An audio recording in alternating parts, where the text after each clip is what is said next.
Hello everyone and welcome to another Tempo Strategy Wild Hearthstone video. Scholomance Academy is just around the corner, and we normally don't see much change in the Wild meta this close to a new expansion, but the 11th hour balance changes from the version 17.6 patch have turned the meta completely upside down. After the patch, Pirate Warrior and Odd Demon Hunter have been knocked out of Tier 1, and decks like Quest Mage and Discard Warlock are rising up to take advantage. As a result, some of Wild's recent staple cards have fallen off the map, and some classic staples have risen back up to take their place. What cards are the big winners of the nerf patch, and which ones are the losers? Let's take a closer look at 5 cards that are falling out of favor, even though they weren't nerfed themselves, alongside 5 cards that are arguably now more popular than ever. Before we get started, be sure to subscribe to the Tempo Strategy YouTube channel and turn on notifications to stay up to date with our Wild Hearthstone content. Now let's begin by looking at the 5 biggest losers of the new meta, starting off with our number 5 card, Frozen Shadoweaver. Along with its little brother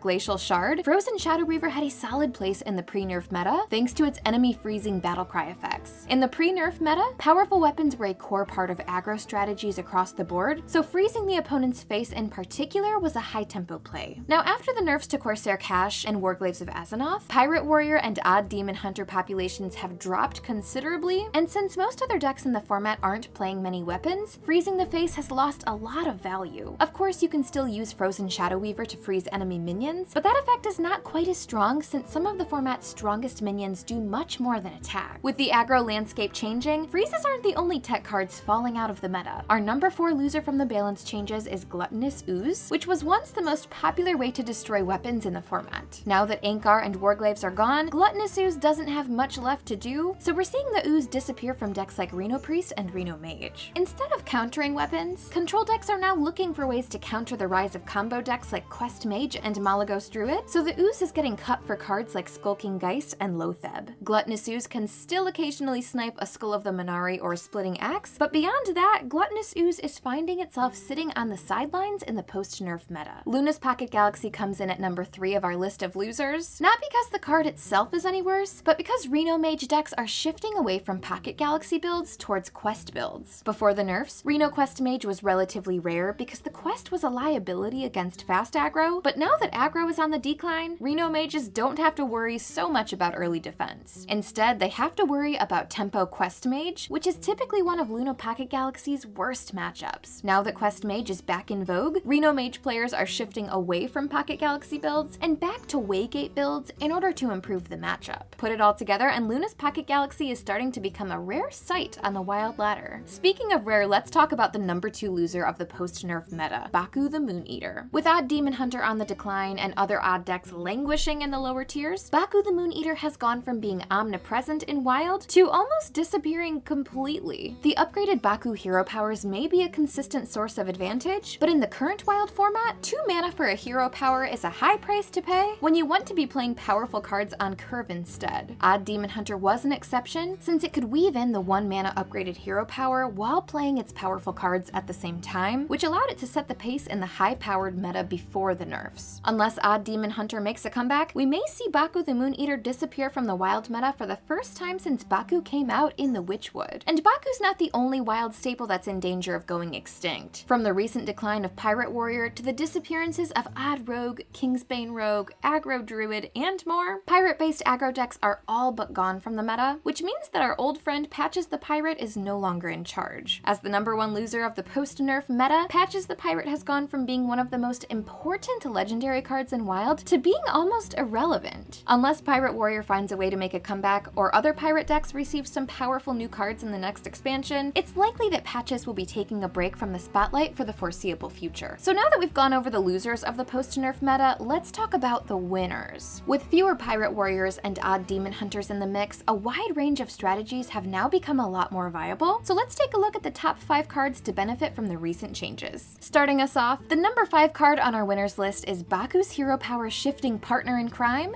Genn Greymane. Genn's most powerful strategy, Even Shaman, still has what it takes to stay relevant in the meta thanks to the explosive totem synergies that revolve around its 1 mana hero power. Odd Demon Hunter's presence was oppressive to Even Shaman since their 1 mana hero power canceled Shaman's hero power out, but now that Odd Demon Hunter's taken a hit, Even Shaman is free to build its own oppressive boards once again. And Even Shaman isn't the only Genn strategy that may see a comeback. With Scholomance Academy just around the corner, However, new cards like Transfer Student and Flesh Giant may bring Even Warlock back from the brink, and we may even see Even Hunter start to rise up and hunt down the recent surge of mages as well. Altogether, Genn Greymane has the potential to stay relevant, even while Baku the Mooneater is in danger of being forgotten. Next up, with wild aggro players looking for a way to fill the void left behind by Pirate Warrior and Odd Demon Hunter, Discard Warlock has become more popular than ever, and our number 4 card, Doomguard, is the massive charging threat that ties it all together. Discard Warlock relies on a critical mass of discard synergies, and Doomguard's 2-card discard effect stokes the deck's fires in a way that few other cards can. Doomguard isn't just for Discard Warlock though. Cube Warlock is also making a comeback, and between Voidcaller and Skull of the Man'ari, Cube Black almost always has a way to play Doomguard for 0 mana without discarding cards at all. Altogether, Doomguard is one of Warlock's most versatile threats, and we're bound to see it more and more as the meta develops. Speaking of Cube Black, we have a Voidcaller coming in at number 3 of our winners list, and again, it's all thanks to the decline of Demon Hunter. Consume Magic is one of the most effective silence cards ever printed, but now that Demon Hunter's out of the picture, Warlocks don't have to be afraid of Consume Magic anymore. Other silence and transform cards have also been rare, aside from even Shaman's Devolve and the occasional random Polymorph or Kazakus potion, which means the Voidcaller into Big Demon into Carnivorous Cube play is harder to answer than ever. With its powerful combos and overwhelming late game, Cube Block is bound to become more relevant if the format slows down, which means that Voidcaller is a rising stock in the wild meta. Discard Warlock and Cube Warlock are seeing a resurgence, but the Warlock class isn't the biggest winner of the balance changes. Now that Odd Demon Hunter and Pirate Warrior are gone, the Mage class, and Quest Mage in particular, is free to dominate the format, putting open the Waygate at number 2 on our winners list. Now that the format's best aggro decks are dead, Quest Mage's worst matchups are gone, and its good matchups against Reno decks and slower combo decks are now more common than ever. Against the replacement aggro decks like Discard Warlock and even Shaman, Quest Mage has more fair matchups than it did against Pirates and Demon Hunters, since these decks give Quest Mage a little more time to assemble its critical mass combos. Slower aggro decks are also good news for Reno Quest Mage, which, as we mentioned before, has eclipsed Reno Pocket Galaxy Mage due to a better matchup spread. Between the rise of both Tempo Quest Mage and Reno Quest Mage, Open the Waygate has returned to being public enemy number 1 on the wild ladder. So if Open the Waygate is public enemy number 1, why